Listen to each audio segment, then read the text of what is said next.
अंतर्राष्ट्रीय योग दिवस के अवसर पर मेरी अपनी ओर से सबको बधाई, शुभकामना।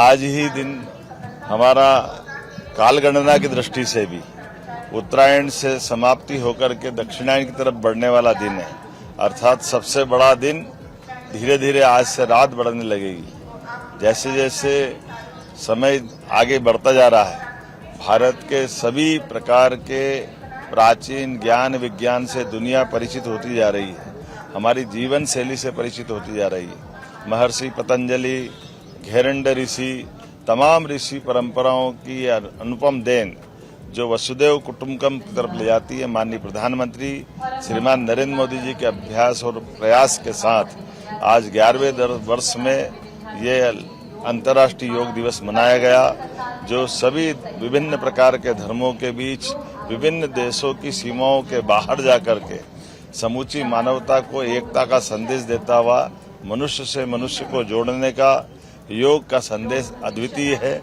मेरी अपनी ओर से प्रदेशवासियों को बधाई। आज भोपाल के कार्यक्रम में माननीय सांसद और हमारे अध्यक्ष श्रीमान विष्णुदत्त शर्मा जी, माननीय विधायक रामेश्वर शर्मा जी, माननीय विधायक भगवान दास सबनानी जी, माननीय सांसद श्रीमान आलोक शर्मा जी और भारत सरकार के माननीय मंत्री डीडी उइके जी के साथ हमने ये सभी माननीय महापौर अध्यक्ष सबके साथ ये योग में भोपाल से शामिल हुए।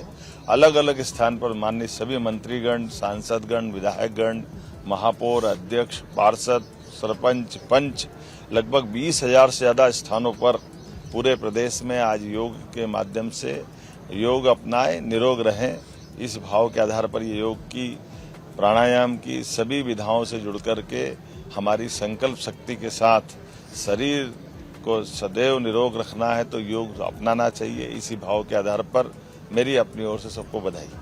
प्रधानमंत्री जी ने मैसेज दिया कि आज पूरी दुनिया कहीं न कहीं किसी तनाव से गुजर रही है। हाँ, एक पृथ्वी एक स्वास्थ्य, इस भाव के आधार पर जो हमारी प्राचीन काल की वसुदेव कुटुंबकम की परिभाषा है, सच में हमारे लिए योग से शांति आती है, शांति से संतोष आता है, संतोष से अहिंसा आती है और अहिंसा से जीवन की आनंद की प्राप्ति होती है। इसीलिए आज उथल पुथल भरे दुनिया के इस परिदृश्य में भारतीय सनातन संस्कृति की तरफ पुनः लोगों का ध्यान आकर्षण होता है।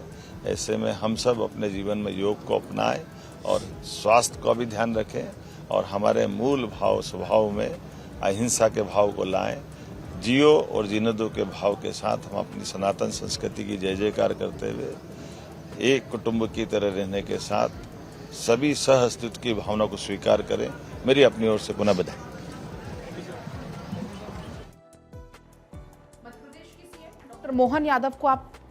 मध्य प्रदेश के सीएम डॉक्टर मोहन यादव को आप सुन रहे थे, जिस तरीके से आज राजधानी भोपाल में वो शामिल हुए